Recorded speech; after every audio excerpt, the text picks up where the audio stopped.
Approaching 6:50 here this Friday, back with our top stories in our Smart Start. Happening today, there's a decision hearing coming for the case of a local mother charged when her son was hit and killed by a U-Haul truck last summer in Greece.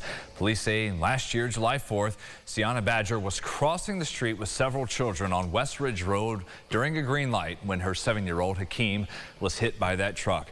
Badger would go on to be charged with criminally negligent homicide and endangering the welfare of a child. Her family, friends, other supporters, we've heard from them claiming Badger is innocent and they want the case dismissed. The prosecution argues the whole thing was caught on camera and that video would be used as evidence at trial.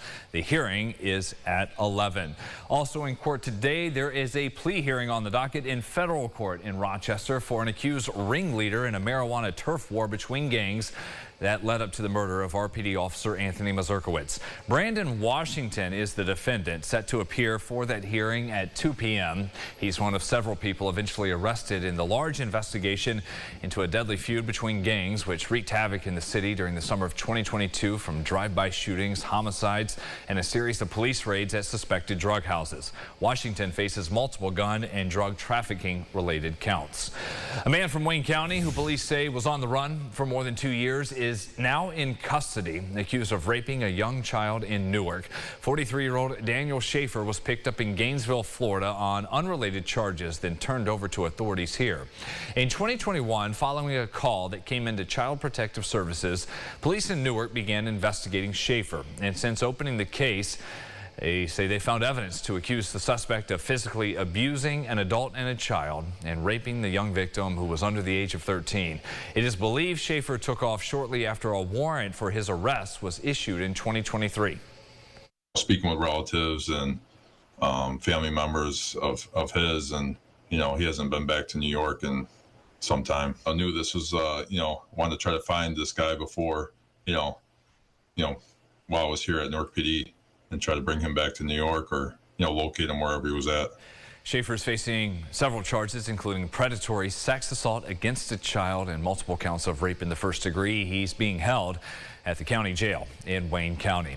Your sunrise traffic here at 6:51. A view from our Greater Rock Sky Eye for your morning drive. Still have the one issue coming out of Henrietta, 590 northbound, approaching the split with 390. Elsewhere, things are actually moving along okay at speed through the work zone in Bushnell's Basin on 490 through Perrington. 104 coming in and out of Williamson, Ontario, and passing through Webster. Everything's moving along just fine. We'll take you inside the huddle. Some disappointing news coming out of Bills practice. Veteran cornerback Trey White carted off the field with an apparent leg injury. He was hurt during 11-on-11s, was helped off the field with two teammates before trainers could assess his problem. The Bills were practicing at Highmark, and White was able to walk to the tunnel on his own. Then he got on a cart to take him the rest of the way to the locker room. No other official word yet from the team, but that injury brings a lot of concern as the 9-year vet has had problems in recent years. Tore his ACL in 2021, his Achilles in 23, and with rookie Max Hairston already out, if White has to miss some more time, it could be detrimental to the secondary, as the Bills are running short on options there. Dane Jackson, Jamarcus Ingram, the next two players on the depth chart.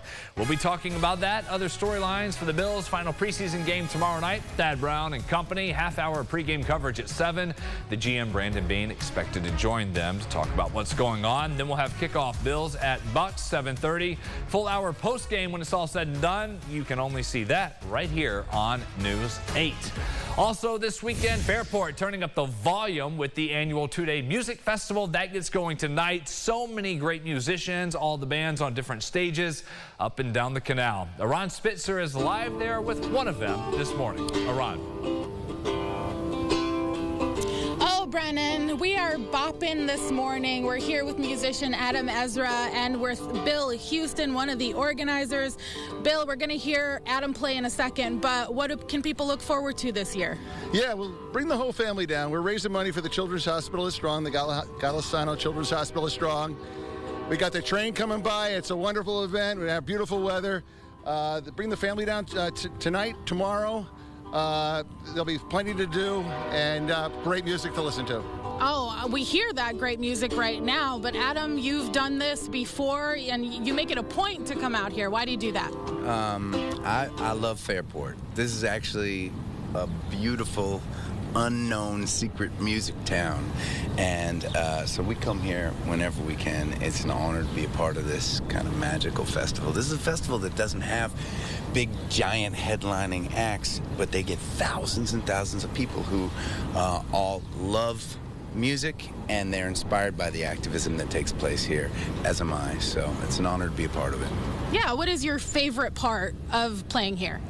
You know, I think my favorite part is that over the years, you see a lot of the same faces. I mean, there are thousands of people, but you recognize a lot of the same faces. It is a community that comes out en masse for this event, and it's inspiring to be a part of. As a guy from Boston, it's so cool to feel like I have a second home here in Fairport, New York. Awesome. Let's hear you play just a little bit. Brendan, I'm tossing it back to you, but I'm still enjoying this very, very much. Yeah, we are. We'll have some more of that coming up there.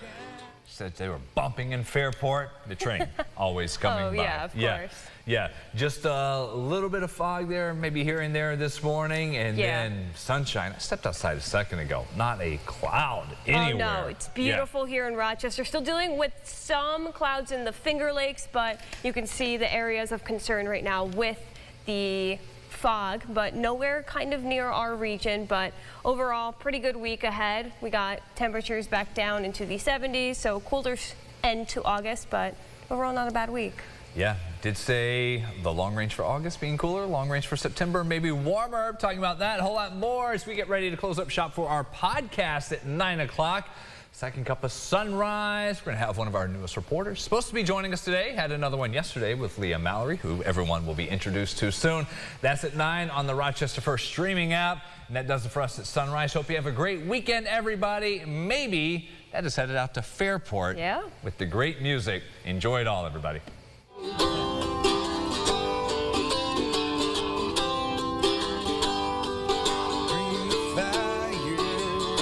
Follow News 8 wherever you are on RochesterFirst.com, Facebook, X, and on our app for news and weather.